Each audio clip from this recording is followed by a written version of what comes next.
quelques semaines, je participais au congrès virtuel Teal Around the World. Donc le congrès Teal Around the World, c'est un congrès mondial qui traite de tout ce qui a trait au modèle Opal, entreprise libérée, gouvernance participative.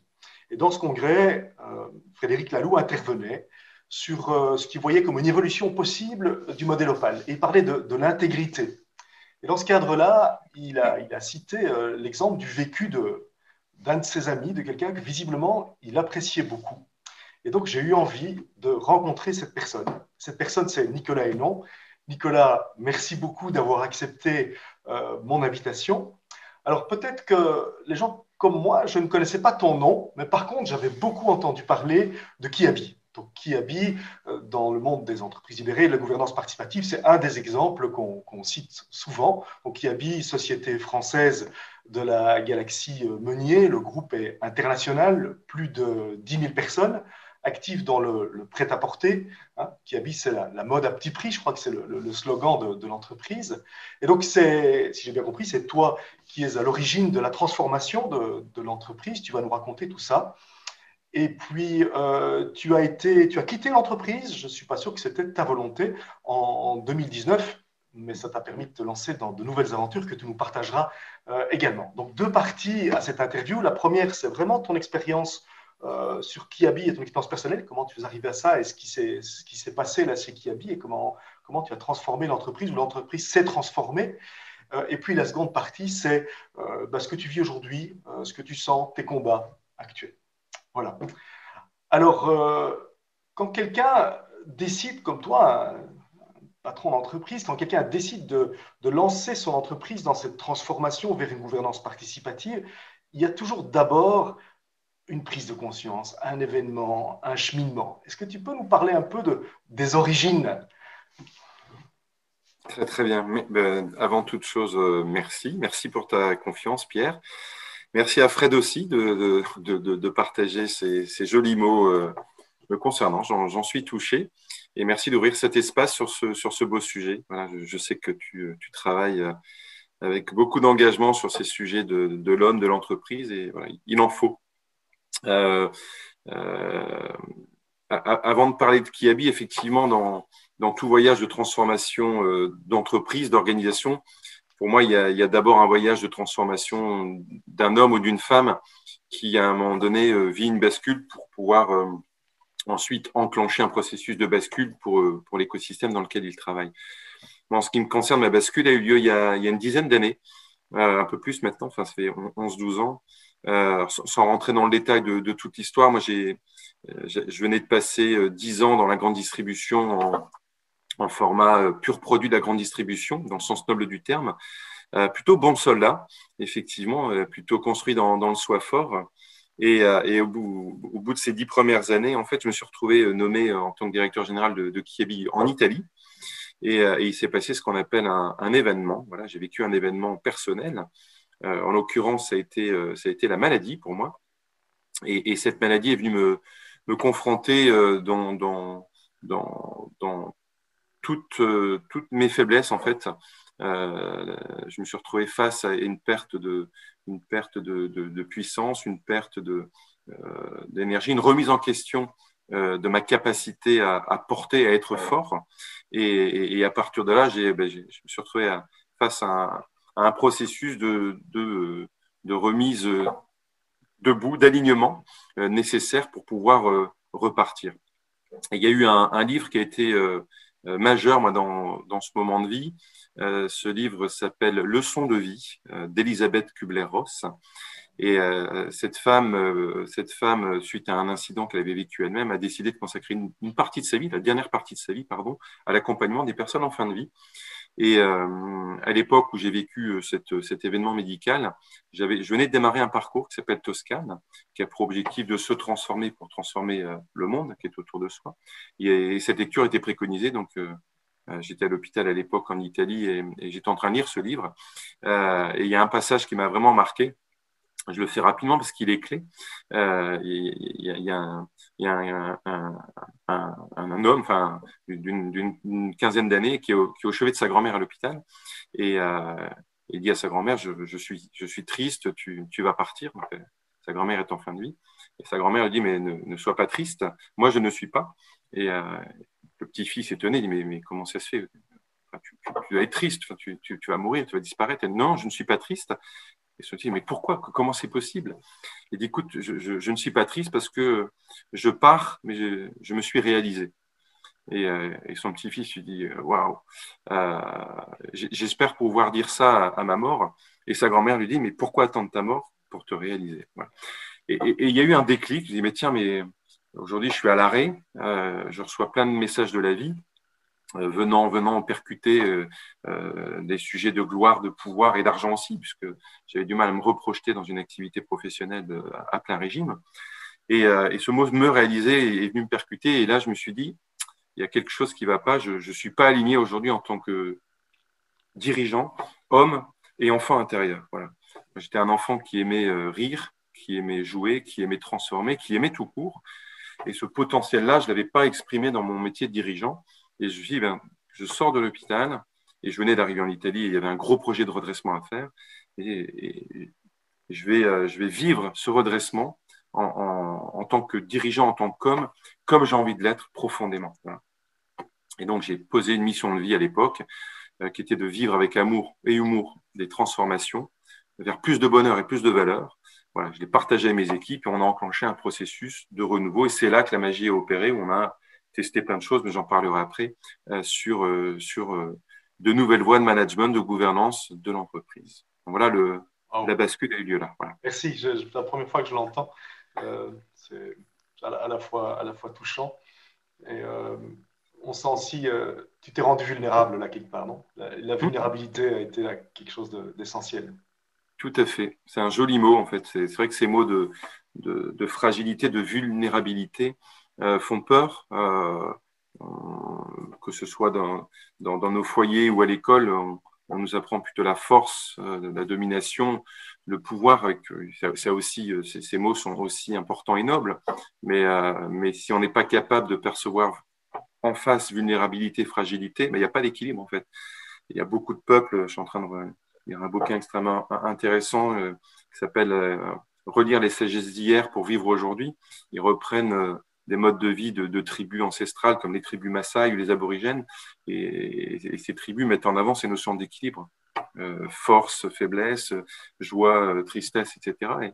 Et cette notion d'équilibre, elle est extrêmement importante, que ce soit dans la nature ou dans les entreprises ou en soi.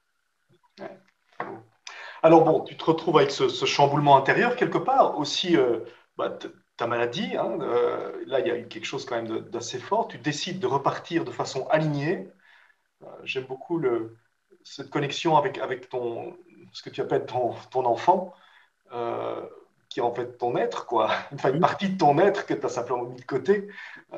C'est bien d'être un grand dirigeant, mais il y a aussi cette part-là et trouver l'équilibre entre les deux. Euh, et puis, comment tu fais avec les équipes là-bas? Tu leur dis simplement, voilà ce qui se passe en moi, je veux faire autrement, mais autrement comment? Et comment est-ce que ça démarre? Comment tu tombes sur le modèle Opal ou l'entreprise libérée, ou je ne sais pas comment tu l'as appelé, entreprise responsabilisante, j'ai entendu dans une des interviews. Tout à fait, oui. En fait, quand j'étais à l'époque en Italie, le directeur général monde de Kiebi était Jean-Christophe Gerbino, qui a quitté ensuite, avait lui-même une envie de provoquer un espace de liberté plus grande dans l'entreprise. Donc, il avait initié une réflexion autour d'une vision et puis autour d'une autorisation à oser, en fait, à oser tout simplement pour chacun de vivre une aventure différente. Et moi, j'ai vraiment saisi cette balle au bond pour dire, bah, tiens, j'ai un espace de jeu qui est extrêmement intéressant, j'ai envie de vivre quelque chose de différent, donc j'y vais. Donc, il y a quand même eu cette autorisation qui était importante, et on y reviendra après, cette notion de permission, protection, ambition. En fait, en sortant effectivement de l'hôpital, une fois que je m'étais remis debout, pas entre guillemets, debout dans le sens physique et intérieur, je me suis retrouvé dans une situation où le pays était en difficulté. Il y avait deux choses à faire. Il y avait un redressement urgent à faire. Et puis derrière, il y avait aussi cette idée de dire, mais le redressement, c'est pas suffisant. Comment on peut mettre le pays dans un processus de création de valeur durable et pérenne une fois sorti de la crise. Et il y a longtemps que je voulais expérimenter des choses qui étaient à l'intérieur, mais que je n'osais pas forcément faire vivre aussi puissamment. Et donc, à l'époque, j'ai proposé à mon comité de direction de réunir la moitié des équipes pendant 3 jours. Alors, c'était une petite structure parce qu'on était, entre guillemets, 600 personnes. Petit, enfin, 600, c'est beaucoup et peu, mais on était 600 personnes. Donc, on est parti en séminaire pendant 2 jours avec la moitié du pays. Donc, les autres étant restés pour faire tourner la machine, j'ai envie de dire. Donc, ouais, on avait proposé un processus de volontariat et on s'était dit, si on est trop, on fera un petit tirage au sort. Moi, il s'est avéré qu'on a été trop de volontaires, donc on a fait un tirage au sort au final. Et tous les métiers étaient représentés, hein, tous les métiers de la vie de l'entreprise. On était tous égaux en termes de pouvoir sur ce séminaire. Et puis j'ai dit à mon codir, écoutez, de toute façon, il y a une urgence telle qu'il faut prendre des décisions fortes. Moi, je peux les prendre si vous voulez, il n'y a aucun souci, sauf que je ne parle pas la langue, je ne connais pas le pays. Je viens d'arriver, je ne suis pas très en forme. Je sais lire un compte économique, donc je peux vous dire exactement là où il faut couper, mais en même temps, je ne sens pas que ce soit la bonne décision et la bonne. Voilà. Si en cas d'extrême urgence, il faut le faire, je le ferai.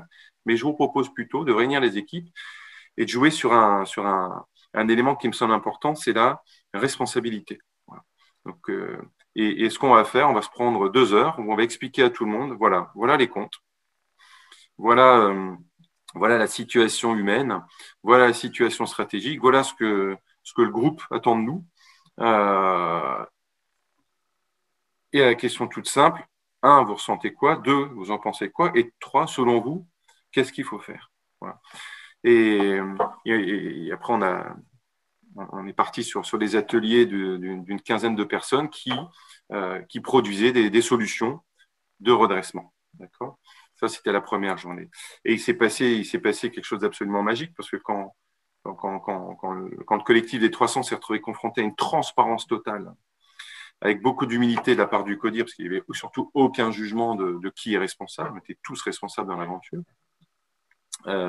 Une forme de position basse, une forme de vraie ouverture à la parole libérée de je peux donner des idées. Et ben, en fin de journée, on s'est retrouvé avec un plan de redressement coécrit avec des décisions extrêmement dures qui avaient été prises, parce qu'il y avait nécessité de fermer des magasins et de se séparer d'effectifs, effectivement. Mais ça s'est fait d'une manière extrêmement naturelle. Et la responsabilité individuelle est venue sublimer la responsabilité collective. Donc, le plan de redressement a été écrit. Et le lendemain, on a redémarré la journée en disant voilà, donc on va appliquer toutes les décisions qui ont été prises. Et pour information, les décisions prises le soir étaient plus importantes que celles que moi j'avais imaginées. Donc comme quoi, 3 petits points. Et le lendemain, on a procédé au même exercice en disant maintenant on va se mettre en extension. Vous avez probablement des choses à dire, puisque nombre d'entre vous sont dans l'entreprise depuis plus de 10 ans, dans ce pays, en Italie, pardon. Et selon vous, quelles sont les recettes qu'on n'a pas appliquées, qu'on a mal appliquées? Qu'est-ce qu'il faudrait renforcer? Qu'est-ce qu'il faudrait inventer? Qu'est-ce qu'il faudrait supprimer? Qu'est-ce qu'il faudrait alléger dans la stratégie pour pouvoir positionner la marque qui habille au bon niveau de ce que la marque devrait apporter dans ce pays, qui est quand même un pays à fort attrait de la mode. Voilà. Et pareil, on est reparti sur des petits groupes de travail. Le matin, on leur avait partagé l'ensemble de la stratégie actuelle, encore une fois avec une transparence totale sur l'ensemble des collaborateurs. On leur avait partagé quelques méthodologies de réflexion stratégique. C'est pas l'apanage de quelques personnes dans l'entreprise. La stratégie, c'est la propriété de tous. Et puis derrière, on est ressorti en fin de journée avec un plan de relance en 5 points. Et en fait, la magie, c'est quand on a mis 8 mois à peu près à appliquer le plan de redressement, et le pays a retrouvé une rentabilité qu'il n'avait pas eu depuis des années. Et le plan de relance, on l'a appliqué à la lettre et on a enchaîné quasiment 4 années de croissance à 2 chiffres. Donc la magie de l'intelligence collective, ce qui est à retenir de ce séminaire, authenticité des dirigeants, transparence, j'ai envie de dire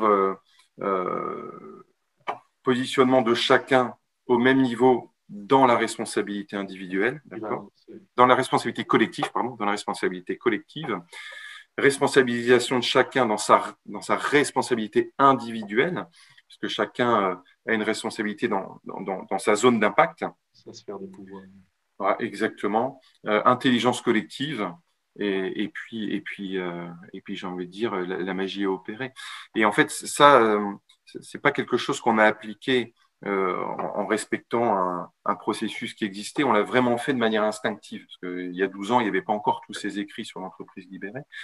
Donc, c'est vraiment quelque chose que Oui, on est en j'avais. quelle année là? C'est 2005? On est en 2000, on est en 2011. 2011, pardon. Ah oui, non, euh, tu as L'Italie, rejoint fin l'Italie 2010, en début 2011. 2011. Et l'Italie, c'est en 2011. Oui. Ouais, tout à fait. Ouais, c'est ça. Donc voilà. Il y a un mot, moi, qui me venait quand tu expliquais tout ça. Euh, Quelle confiance vous avez eue Hum, dans les gens? hum. Ça, c'est quand même pour moi une des clés essentielles au départ. C'est cette confiance que vous avez fait. Voilà, bah, ils, ils ont les solutions, quoi, quelque part. Complètement. Mais C'est très, très coaching comme approche. en Italie, le mot faire confiance, je dis mi fidélité. Je me fie à toi, en fait. Et je trouve que c'est plus joli dit en Italie en France, je te fais confiance. Ouais. Il y a une espèce d'inversion de responsabilité. Je me fie à toi. Ouais. Et je trouve l'approche de dit, ouais, c'est le juste mot confiance, lâcher prise aussi du comité de direction d'époque pour dire on peut tout porter si on veut, il n'y a aucun souci, mais c'est quand même plus puissant si on partage, quoi. Mhm. Et bon, ces gens étaient formés à l'intelligence collective ou avaient l'habitude de se réunir en s'écoutant? Non, rien du tout. Donc, tu es Non, non. vraiment sauté dans la piscine et moi, je vous fais confiance. Mais ouais. Après, bien sûr que oui, qu'il y a des méthodologies de créativité, d'intelligence collective. Après,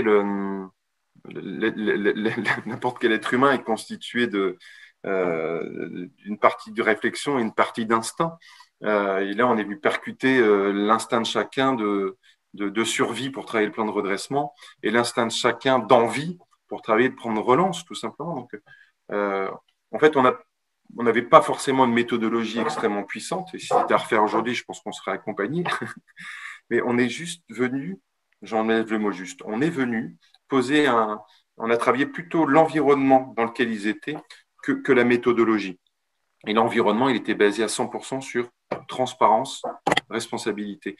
Et c'est cet environnement qu'on a mis autour d'eux, comme une bulle d'air, d'eau, de lumière pour une forêt, pour faire pousser cette intelligence collective qui s'est faite. Ouais. Ok. Ça a l'air d'être presque trop facile. Bah oui. Parfois, on cherche des choses. Non, non, mais ouais. Je te confirme. Ouais. Alors, je ne sais pas si c'est fort de ce succès en Italie, mais tu te retrouves à la direction générale du groupe à partir de, je ne sais plus, c'est 2014?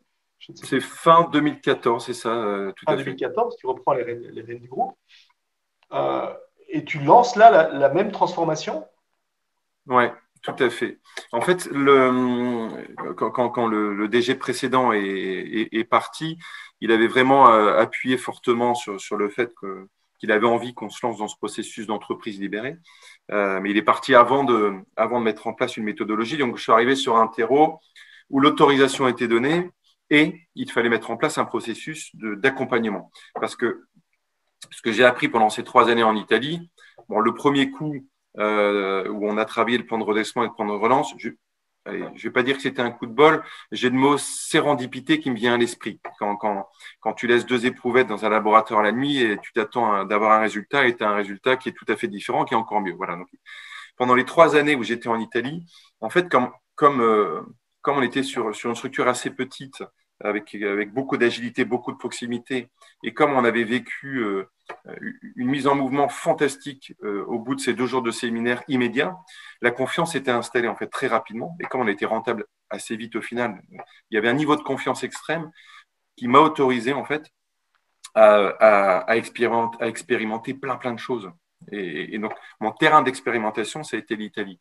Le terrain de mise en œuvre un peu plus structuré, ça a été Kiabi Monde. D'accord. Et en fait, en Italie, on s'est rendu compte, au bout de 3 ans d'expérimentation, qu'une transformation d'entreprise reposait sur 3 piliers majeurs. Et je vais les partager. Et ces 3 piliers sont nés vraiment d'expérimentation en Italie. D'accord. Donc, il y a eu un paquet de choses qui n'ont pas fonctionné. Et il y a 3 choses qu'on a relevées, qui ont été très structurantes.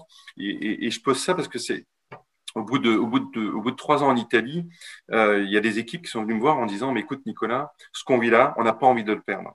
L'entreprise est en train de grandir, en train de grossir. Comment on fait pour ne pas perdre ce mindset, cette culture, ces croyances, ce process qui fait qu'on vit ce qu'on vit aujourd'hui et on voudrait on voudrait l'écrire. Je dis, écoutez, super.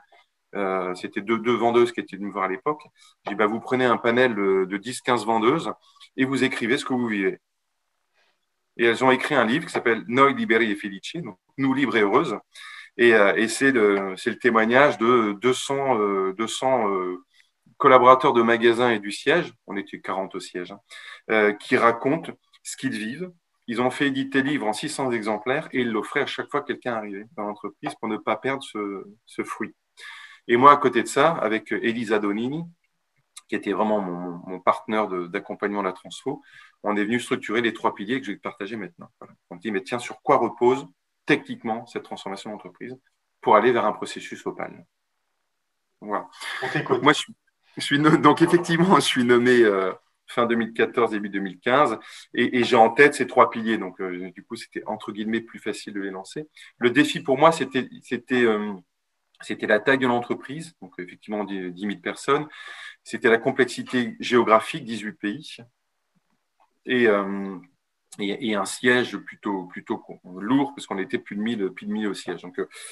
Donc il y avait cette complexité-là. Je dis, j'ai rien à perdre, je me lance, et puis allons-y. Et puis les actionnaires étaient bien sûr partants pour vivre ce processus.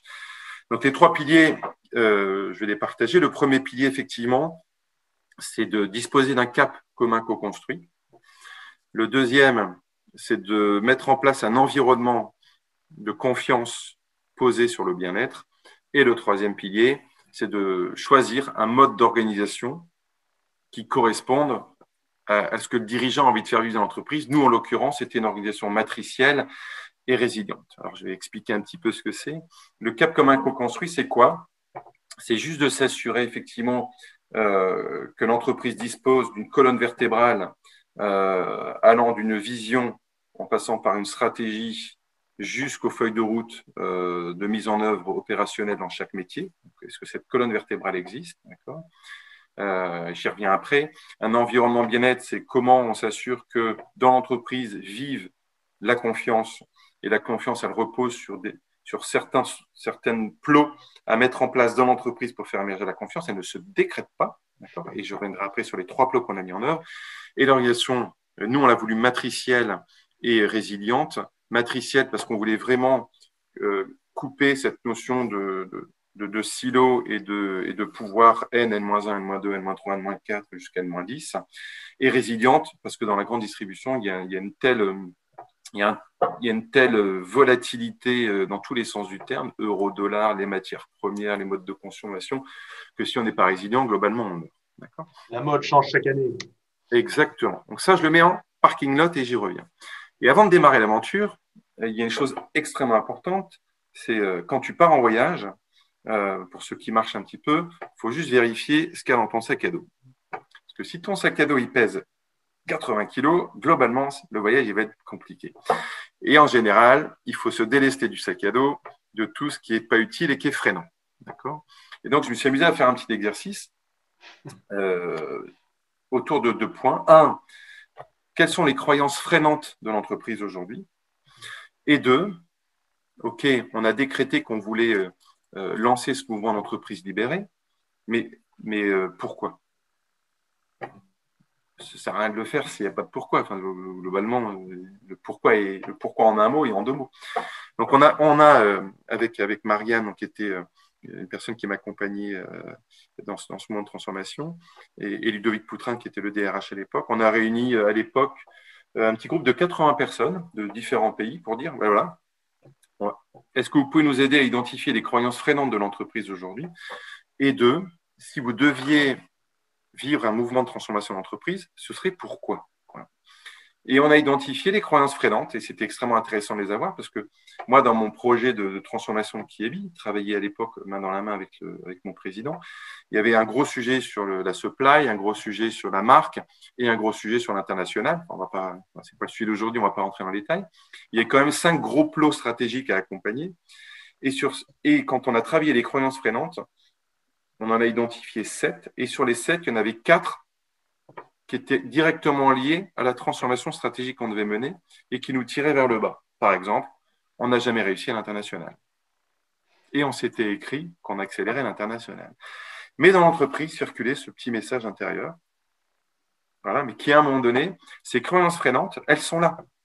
Et elles font que quand quelqu'un doit prendre une décision, quand tu es petit et que tes parents te répètent tout le temps, de toute façon, tu es nul en maths, le jour où tu es devant ta copie, tu peux avoir révisé comme un fou, tu démarres avec « je suis nul en maths ». Donc déjà, tu as 5 points en moins. Il n'y a rien de réfléchir. De toute façon, je suis nul. Mais non, et du coup, ça existe ça dans l'entreprise. Donc, il faut les identifier. Après, elles ne s'enlèvent pas en les balayant. Elles s'enlèvent en faisant tout un travail d'écoute et de comment dirais-je, enfin, comment on vient planter des nouvelles graines pour faire émerger de nouvelles croyances qui font mourir les anciennes croyances. Voilà. Et déjà, en premier point, dès qu'on entend cette croyance, dire à la personne, non, je ne veux plus entendre ça. Donc, c'est peut-être vrai, c'est peut-être faux, j'en sais rien, mais je ne veux plus l'entendre. Déjà, arrêtez de répéter. Et ensuite, le deuxième travail qu'on a fait, ça a été de rédiger au nom de quoi on veut se transformer. Et ce qui a été écrit est absolument magique. Ce que les 80 ont écrit, c'était « Nous souhaitons vivre le processus d'entreprise libérante, responsabilisante, libérée, pour permettre à chacun de pouvoir prendre des décisions en toute autonomie, avec confiance et audace, dans leur périmètre de responsabilité, pour créer de la valeur et se réaliser. » Et quand tu décomposes la phrase, donc au début, wow, elle est belle cette phrase. Et après, quand tu la décomposes, permettre à chacun. Comment je change toute l'organisation de mon entreprise, non pas pour permettre au CODIR ou au cercle privilégié du CODIR, permettre à chacun. Waouh, mais chacun, ils sont 10 000 partout dans le monde. Comment je fais? Comment je rends accessible à chacun la prise de décision? Premier point de réflexion. De pouvoir prendre des décisions. Ah merde, ils veulent décider. Mais ils décident de quoi? C'est quoi décider? Et en fait, chaque jour, les gens décident. Ben oui, mais comment on les aide à décider du coup? Avec confiance, autonomie et audace. Ouf, comment tu mets de la confiance, de l'autonomie et de l'audace? Il y a de la confiance, c'est dur. De l'autonomie, c'est compliqué. Mais alors de l'audace. Dangereux. Dans leur mission ou leur zone de responsabilité, personne ne dit dans leur métier. C'est quoi la différence entre un métier, une mission ou une zone de responsabilité? Comment il va reclarifier ça? Voilà.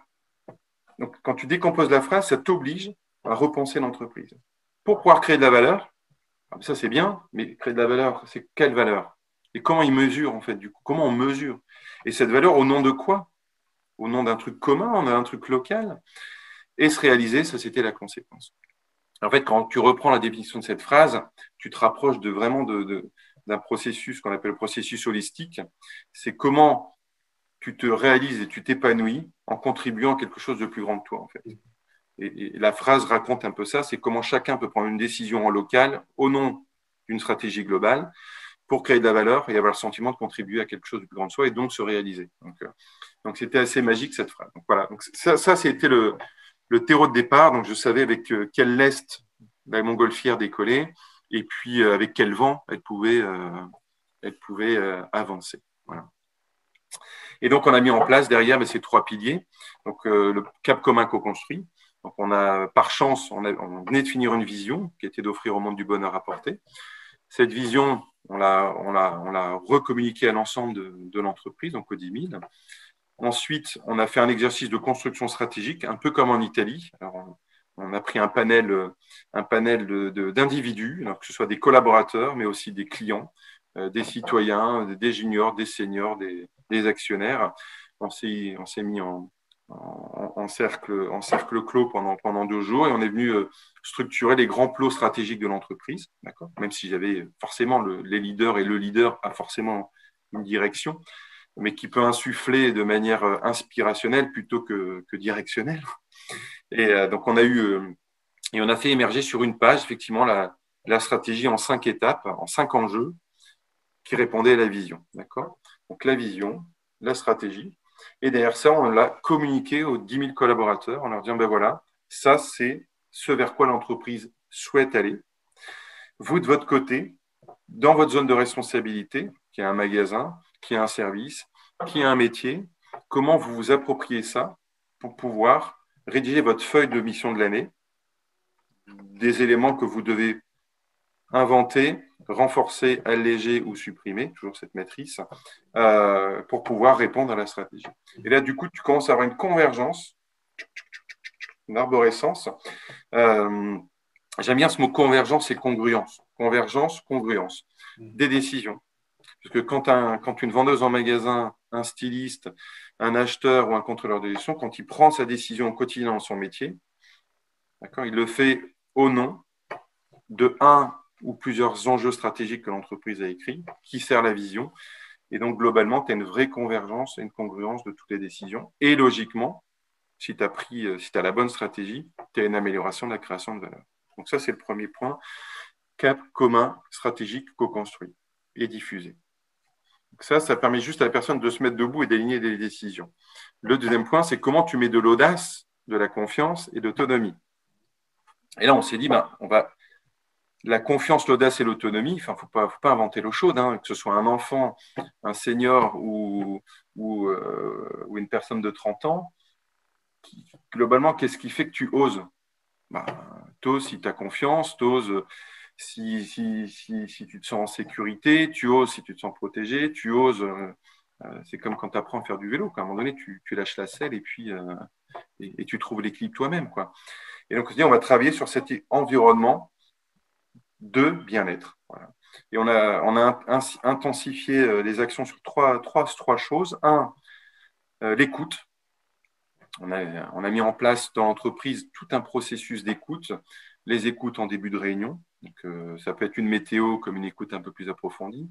Les écoutes lors des entretiens individuels mensuels, des rencontres mensuelles que nombre de leaders font. Au lieu de démarrer par qu'est-ce que tu as fait, qu'est-ce que tu n'as pas fait, ça peut démarrer par un comment vas-tu. Voilà, un vrai comment vas-tu, écouter tête, cœur et tripes. Au démarrage des codis, au démarrage des conventions. En fait, tout moment de rencontre humaine était en général démarré par un espace d'écoute. Voilà. Et on a insisté fortement sur les 3 niveaux d'écoute, la tête, le cœur et les tripes. Donc les faits, les émotions et les valeurs profondes. Alors ça a fait un peu rire au début, cette notion de tête, cœur, tripes. Je pense que c'est resté. Mais en tout état de cause, on sait qu'il y a 3 niveaux d'écoute dans l'entreprise. Je me sens écouté, je me sens respecté. Deuxième point, le sens. Informer, c'est pas apporter le sens. D'accord ? Donc, la stratégie, on l'a informé, mais derrière, au quotidien, les collaborateurs ont besoin de sens dans ce qu'ils vivent, dans ce que l'entreprise vit, en fait. Et ce sens, il peut être apporté que par des leaders de l'entreprise. Donc, pareil, on a mis en place des zones de sens dans l'entreprise. Ça pouvait être un rendez-vous mensuel qu'on faisait dans l'amphithéâtre où celles et ceux qui avaient envie d'avoir du sens sur l'entreprise venaient, ils posaient toutes les questions qu'ils souhaitaient et on leur répondait, donc le CODIR. Ça pouvait être en convention. Quand on était 1200, 1500 en convention, il y avait systématiquement des moments d'ouverture et de questionnement complètement open, pas préparé. Voilà. Donc, comment tu viens plugger dans ton entreprise des moments de sens. Tous les mois, on m'a envoyé une vidéo de 10 minutes où on racontait où on était l'entreprise, et pas simplement un PowerPoint ou 2-3 chiffres. Les chiffres étaient accessibles à tous. Voilà. Du sens, du sens, du sens. Donc, de l'écoute, du sens. Donc, j'ai l'écoute, je suis respecté. J'ai le sens, je comprends. Et enfin, dernier point, la communication non violente. Comment transférer de la bienveillance et de l'exigence dans tous les messages. Et on a formé 100, 200, 300, 400, puis 1000 leaders à la communication non violente pour intensifier le niveau de qualité de message et d'interaction avec les individus. Sens, écoute, communication non violente égale confiance. Et petit à petit, cet écosystème qui avait généré l'intelligence collective en Italie a généré la confiance, l'audace et l'autonomie. Et quand tu as un cap commun co-construit, partagé, tu sais où il faut aller, et qu'en plus, tripalement, tu as la confiance d'y aller, et bien globalement, tu y vas. Et c'est là que les mouvements individuels ont opéré. et ont généré ce mouvement global. Mmh. Dernier point pour terminer, l'organisation. Les entreprises sont souvent organisées en comité de direction centré sur la tête de la pyramide, power-centric. Et nous, on s'est dit, tiens, on a envie de tester autre chose. Les collaborateurs doivent pas avoir la tête tournée vers moi ou vers nous, même si on représente quelque chose qui est important dans l'entreprise. Le dirigeant, c'est celui qui dirige, qui donne la direction, qui guide, qui inspire, qui incarne. Donc ça, il ne faut surtout pas le jeter à la poubelle, c'est extrêmement important. Il faut le travailler. Par contre, vers quoi les collaborateurs doivent avoir les yeux tournés? Vers eux, déjà, vers leurs collaborateurs, vers leurs clients. Ça, on va le travailler, mais surtout vers les enjeux de l'entreprise. Donc, plutôt que de mettre le comité de direction au cœur de l'entreprise, on mettait les enjeux au cœur de l'entreprise. Donc, on est passé d'une organisation power-centric à une organisation stake-centric. On a pris les 5 enjeux de la stratégie qui répondaient à la vision. On les a mis au cœur des organisations. On a créé 5 plots, donc, ce qu'on a appelé des ZCV, des zones de création de valeur. Et en fait, c'est ce qui était au cœur de l'animation de l'entreprise. On avait un leader par zone de création de valeur. Et l'ensemble des collaborateurs qui œuvraient en vertical dans leur métier, dans leur zone de responsabilité, avaient la possibilité de venir aider, donner du temps, travailler sur ces 5 enjeux en transversal pour pouvoir faire réussir cet enjeu. C'est comme ça qu'on a mis en place l'organisation matricielle. Et donc, au sein du comité de leaders, sans trop rentrer dans le détail, on avait bien 5 leaders de zone de création de valeur qui correspondaient aux 5 enjeux. Ces leaders avaient la responsabilité de faire réussir ces enjeux en travaillant, ils n'avaient pas d'équipe, en travaillant avec un écosystème de volontaires qui venaient les aider, d'accord. Et ensuite, les décisions qui étaient prises dans ces enjeux répondaient forcément à la stratégie et étaient diffusées à l'entreprise pour que chacun sache ce qu'il se passait. Et autour de ces 5 enjeux, on avait des fonctions régaliennes comme les ressources humaines, le marketing, etc. D'accord. Et ce collectif, effectivement, faisait vivre l'entreprise. Ça, c'est matriciel. Et tous les ans, on vérifiait que ces enjeux étaient les bons. Et si un enjeu était plus bon, alors ça ne changeait pas tous les ans, hein, on était plutôt sur des rythmes de 2-3 ans, mais on les réalisait quand même tous les ans. Et quand un enjeu était plus utile, il disparaissait. Mais comme il n'y avait pas d'équipe, il n'y avait pas besoin de… Pas douloureux. Et on dépluguait le nouvel enjeu et on faisait pareil, un appel à la candidature, qui a envie de travailler sur l'accélération de ce sujet. Cet arrêt, cette remise en question régulière est essentielle. Pas tout le temps, parce que sinon on n'avance pas, mais oui, tout à fait, oui. Tous les 6 mois, où est-ce qu'on est, Exactement. Est-ce que ça correspond toujours à la nécessité actuelle? Est-ce qu'on suit bien le cap? Voilà. Tout à fait.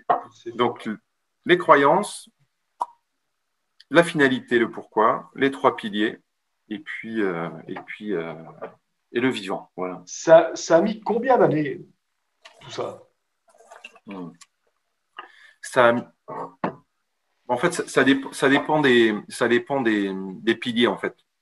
Le pilier cap commun co-construit, très rapide à mettre en place, puisque la vision était déjà écrite, mais un processus de vision bien mené peut prendre 3 mois, 3-4 mois. L'écriture de la stratégie et sa diffusion, on va reprendre 1 mois.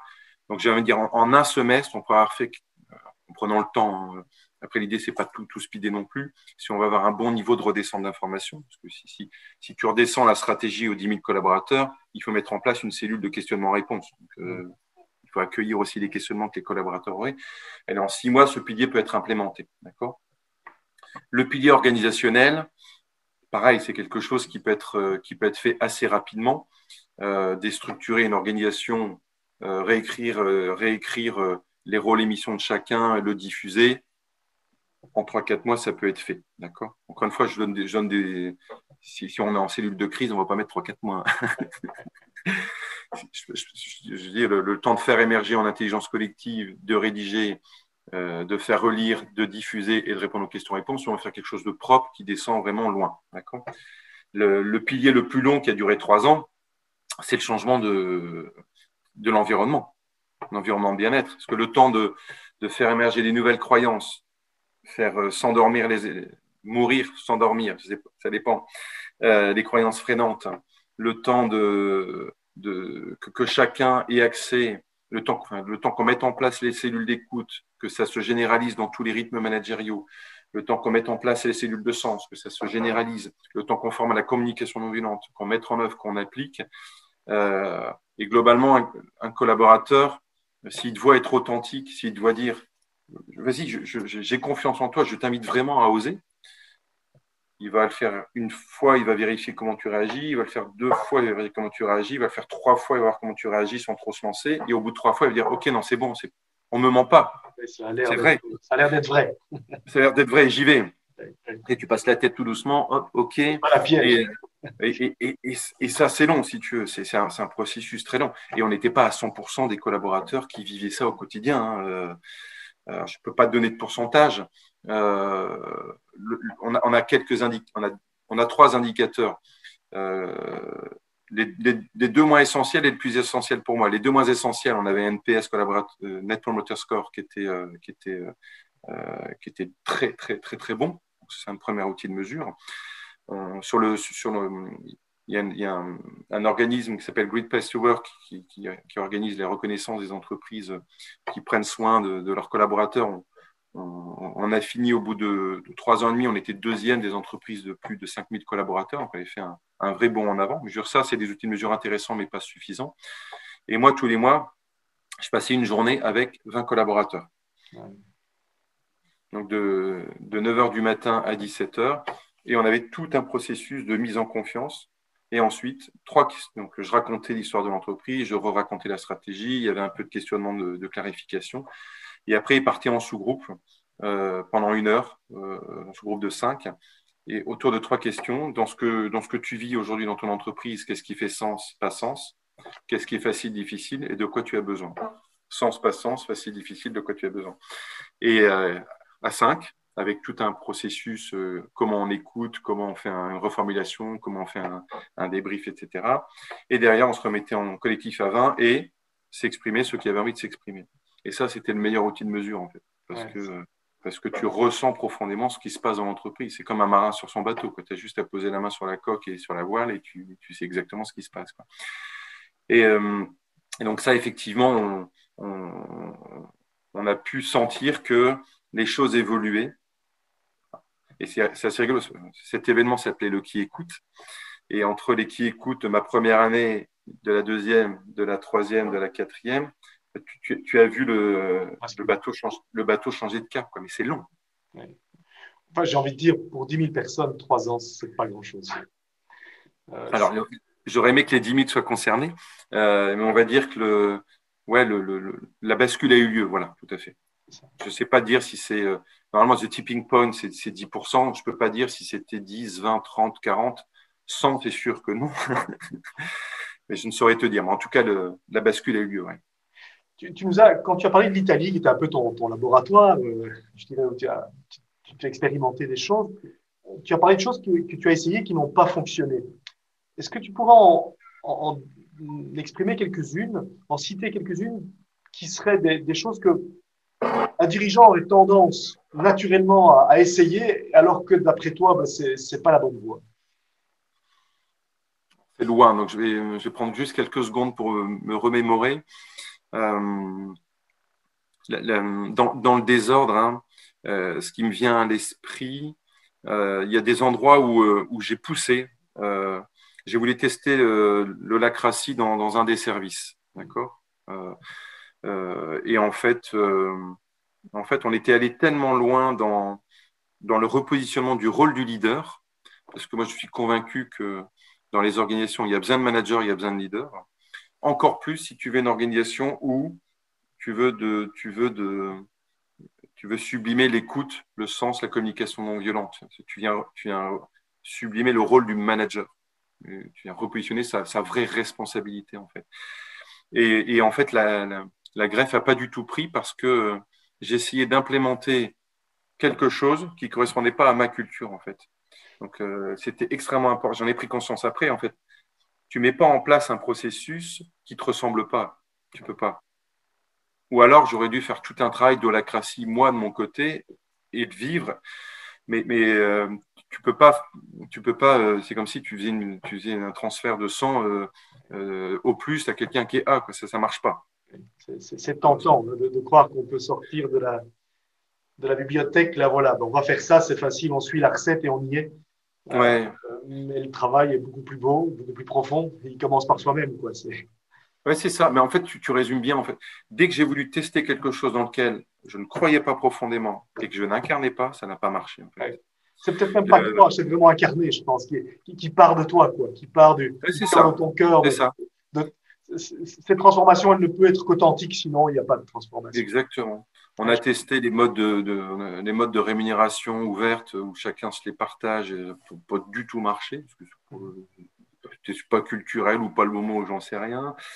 À l'époque, en Italie, j'avais essayé de mettre en place cette organisation matricielle autour des enjeux, mais j'avais sous-estimé le poids culturel de l'Italie et pas la France. Hein. Comment dirais-je, le leader si tu tues complètement le rôle du leader, si tu enlèves 100% de la verticalité du leader, tu viens te confronter à des millénaires d'histoire dans la culture italienne de l'amministratore delegato. Et j'étais allé trop loin dans la culture, en fait, dans l'essayer de changer la culture. Donc, j'ai dû revenir un peu en arrière.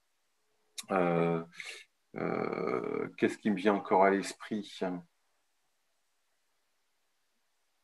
Euh, ouais, j'ai fait des expérimentations de personnes qui étaient sur des métiers qui avaient des hard skills, en me disant, bah, tiens, cette personne a des grandes soft skills et je vais les mettre sur un métier plutôt ressources humaines.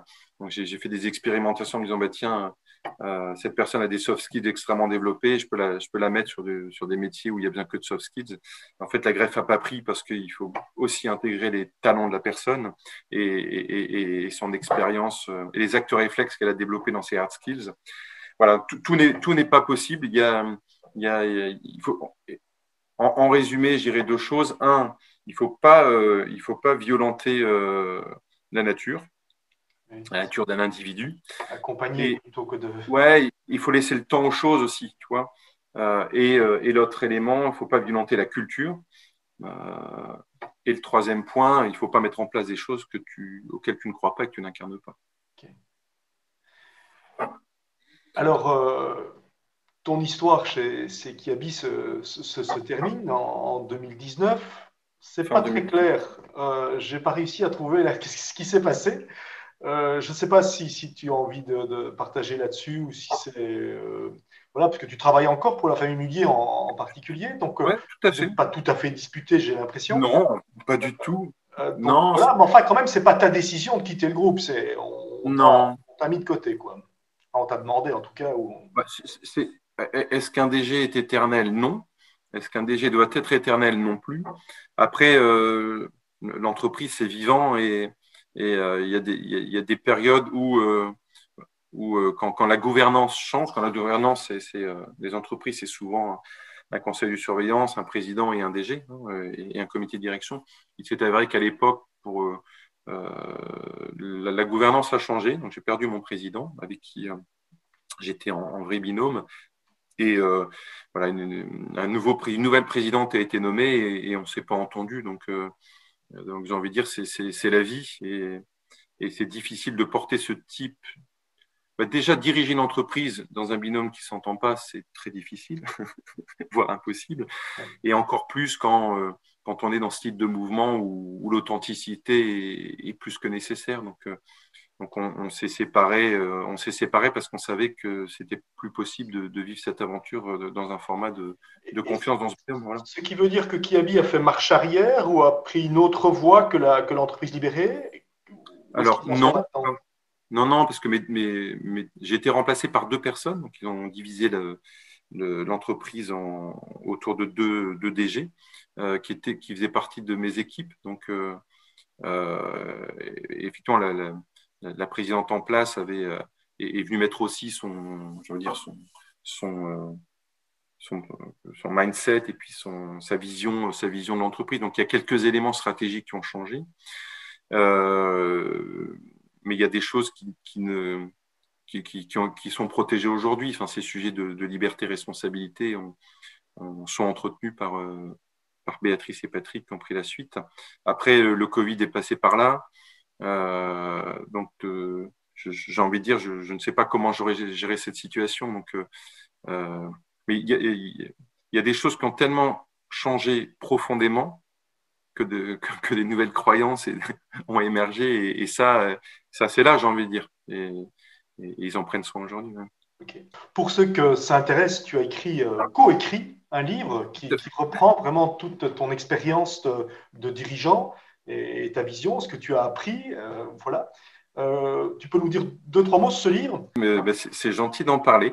En fait, lors de ma dernière année d'exercice, Catherine, qui est une chercheure et enseignante canadienne qui enseigne maintenant en France, a passé un an pour rédiger sa thèse. Donc, elle était à la fois à HEC Montréal et l'IESEG à Lille. Et sa thèse portait sur les transformations d'entreprise. Donc, elle est venue me voir en disant j'aimerais passer une année chez Kiabi pour faire une thèse sur comment ça fonctionne l'entreprise libérée. Je lui dis, écoute, super, viens. Et elle s'est fondue complètement dans l'entreprise et elle a rédigé sa thèse. Elle a été effectivement reçue dans l'ensemble des écoles dans lesquelles elle était. Elle a fait quelques conférences en France et aux États-Unis. Et elle a été sollicitée pour commencer à rédiger des articles. Et elle est venue me voir un jour et en discutant et en prenant un café avec une troisième personne qui s'appelle Christophe Lebuan, qui agit fortement dans les domaines de l'entreprise libérée en France et qui est très proche de Frédéric Laloux également. Et Christophe nous a dit, et impulsé aussi par Catherine, mais si vous mettiez ça par écrit, je n'ai jamais écrit, donc why not? Donc voilà, on s'est mis à construire l'arborescence du livre avec Catherine autour de ce que je viens de te raconter. Hein. Et puis, le confinement a eu lieu. Et le week-end en confinement, pendant 5-6 mois, il n'y avait pas grand-chose à faire. Donc, j'étais dans mon jardin, il faisait beau et j'ai écrit tous les week-ends pendant 6 mois. Et Catherine Catherine fait vraiment l'apport pédagogique, théorique, parce qu'elle a un background vraiment exceptionnel sur tout ce qui existe aujourd'hui au sujet du management, hier et aujourd'hui, management, transformation d'entreprise. Et moi, je raconte l'expérientiel, en fait. Et on a un doux mélange de pédagogie. Et aujourd'hui, on a appelé ça transformer votre entreprise en alliant humanisme et stratégie. Oser la méthode Yellow Brick Road. Pourquoi la méthode Yellow Brick Road? Parce que c'est la route magique qu'on pave. On vient poser des briques. Donc, on a identifié 8 briques à mettre sur le chemin de la transformation d'entreprise. Et c'est les briques que je t'ai partagées tout à l'heure autour du cap commun, d'environnement de bien-être, d'organisation. Il y a aussi des choses dont on n'a pas parlé aujourd'hui, mais comment on vient régler le vivant dans l'entreprise. C'est vivant en entreprise. Donc, comment le dirigeant vient régler ça. Voilà. Et avec une petite brique en or sur la 8e brique. Donc voilà, c'est un chemin qui explique en fait que la stratégie appartient aux collaborateurs et comment le dirigeant peut mettre en place ce chemin pour arriver à une entreprise qui ouvre de nouvelles voies de création de valeur. Voilà. Et Merci ça sort beaucoup. la semaine prochaine. C'est ça, voilà. On peut déjà le commander depuis quelques semaines. Moi, je l'ai commandé il y a un mois, mais je ne l'ai pas encore reçu, mais on m'annonce que ça va venir d'après Il Amazon. arrive début mai, tout à fait. Ouais, Donc, je mettrai un lien au bas de la c'est vidéo adorable. vers le livre. Merci. Merci. Voilà. Ça, c'est ton expérience, Gabi. Merci beaucoup. C'est vraiment très riche et très clair, très structuré. C'est pas fréquent d'avoir ça aussi, avec autant de clarté. Euh, Lorsque nous avons parlé pour préparer cette interview, je sens qu'aujourd'hui, tu es dans une espèce d'urgence. Qu'est-ce qu'il y a d'urgent aujourd'hui? C'est urgent et pesant. En fait, quand j'ai quitté Kiabi, j'ai fait un petit break de quelques mois. J'ai besoin de réfléchir, de marcher un petit peu, parce que je ressentais qu'après 12 ans de direction générale, j'avais besoin et envie de vivre quelque chose de différent, même si c'est un métier exceptionnel et j'y retournerai probablement un jour. Et je sentais une urgence en moi qui était autre que celle de l'humanisme et de la stratégie. C'était l'urgence climatique, en fait. Il y a 2 ans, lors d'un voyage avec quelques amis et ma femme, on était en Écosse et il y a eu une prise de conscience de nous 6. On était dans une petite camionnette après quelques distilleries. On était encore lucide. Hein. On s'est dit, mais c'est quand même dingue, quoi. Si on laisse déraper le réchauffement climatique, l'eau va monter et une bonne partie de là où on est risque de disparaître. Et c'était pas que le whisky, hein, c'était tout ce qu'il y avait autour. Et on s'est dit, mais et nos femmes nous ont poussé, nous ont dit, mais avec tout le pouvoir que vous avez dans les mains aujourd'hui d'agir, pourquoi vous n'agissez pas, quoi. Et donc, je suis rentré, j'ai dit, ouais, c'est juste dingue, elle a complètement raison. Donc, j'ai réuni 4 amis, qui sont 4 CEO, et je leur ai proposé de créer une association pour catalyser, pour éveiller les consciences et provoquer des bascules, mais aussi catalyser les actions, les mises en mouvement pour augmenter la puissance d'impact sur ce sujet du climat. Et voilà, donc je fais ça à plein temps depuis 4 mois maintenant. Donc j'ai fait ça à mi-temps pendant l'année dernière, je faisais une petite mission d'accompagnement à côté. Et donc je suis à plein temps dans cette association qui s'appelle Act and Fact, donc des actes et des faits. Et l'idée, c'est pas d'être activiste, l'idée, c'est d'être actionniste. Voilà. Un actionniste, c'est changer de fait sociétal par l'action. Donc nous, on veut vraiment agir. Et il faut des activistes aussi, attention, il faut les deux, hein. Voilà, donc cette association aujourd'hui œuvre pour la transition écologique avec à la fois comme on adresse urgemment les baisses d'émissions de gaz à effet de serre, comment on prend un peu plus soin de la biodiversité. Et on a rajouté un « et » magique parce que les entreprises doivent exister, doivent perdurer. Et comment, en adressant ces contraintes de baisse de CO2 et autres gaz à effet de serre et ces contraintes autour de la biodiversité, qui sont des vraies contraintes qu'on doit adresser si on veut avoir un avenir souhaitable, comment on peut imaginer, réinventer nos modèles d'affaires pour imaginer de nouvelles sources de création de valeur. Travailler l'éco-conception, la durabilité d'un produit, c'est travailler potentiellement sa réparation, son recyclage, la récupération de matières premières. Donc, il ne faut pas juste se dire je travaille l'éco-conception pour baisser le CO2, je travaille l'éco-conception pour imaginer des nouveaux modèles d'affaires derrière. Donc, comment on vient mettre cette magie du « et », comme on a mis humanisme et stratégie, comment on peut mettre planète et stratégie et humanisme au cœur de l'entreprise. Et cette urgence, elle est là parce qu'on a, je pense qu'on a 3 ans devant nous pour vraiment changer nos modèles d'entreprise si on veut être dans le bon niveau de vitesse de baisse de CO2 pour tenir les accords de Paris. Voilà pourquoi il y a urgence. Ceux qui veulent en savoir plus sur Act and Fact, c'est le site internet. Oui, tout à fait. Le lien également. Oui, tout à fait. www.actandfact au pluriel, donc actsandfacts.org. Et typiquement, pourquoi est-ce que je contacterais Act and Facts? Aujourd'hui, Act and Fact, c'est un mouvement qu'on a lancé au cœur de l'association Famille Mullier parce que il y a un écosystème d'une centaine d'entreprises, il y a 1 million de collaborateurs dans le monde, donc on s'est dit déjà là, il y a de quoi agir. Et on va commencer à ouvrir petit à petit Act and Fact en dehors de l'AFM. Donc ça commence, hein. Tu vois, la dernière convention qu'on a organisée, on était 1200 en visioconférence et il y avait 200 personnes qui étaient hors AFM. Aujourd'hui, en résumé, Act and Fact, c'est 3 piliers. Éveiller les consciences. Donc, on a différentes manifestations, des webinaires, des conférences, learning expedition, etc. Où on fait pitcher des personnes qui agissent. D'accord.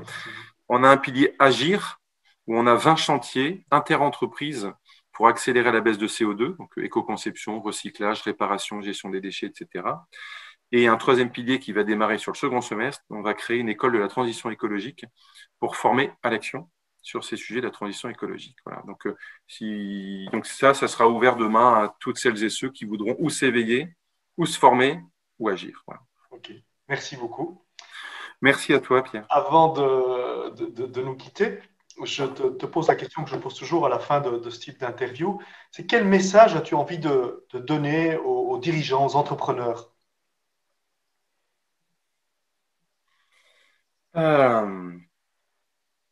J'en ai 2. Bon, si je puis me permettre, ouais, c'est un message, c'est pas un conseil, parce que j'aurais pas la prétention de donner un conseil. Plutôt une invitation. L'authenticité, elle est tellement libératrice pour soi et pour les autres. Et on est dans un monde qui pousse vraiment pas à l'authenticité, même si les choses commencent à bouger.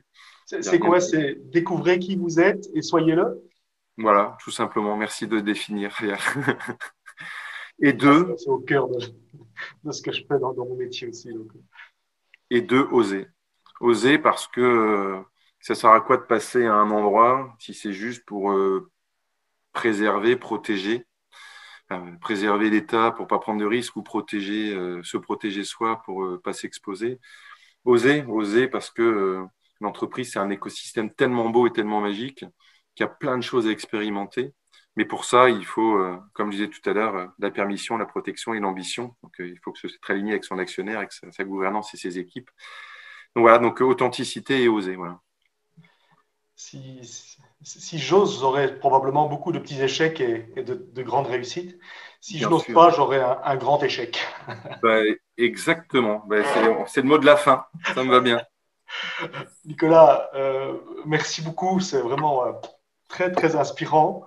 Et Merci, puis, je Pierre. te souhaite beaucoup d'actes et de faits Dans tous les sens pour du la terme. Merci. suite et tout autour de toi. Et que vraiment ça fâche, j'ai pas envie de dire tache d'huile, Si, ça mais que ça se peut. partage comme un bon whisky. Vraiment, c'est top. Merci beaucoup. Merci, Pierre. Merci infiniment.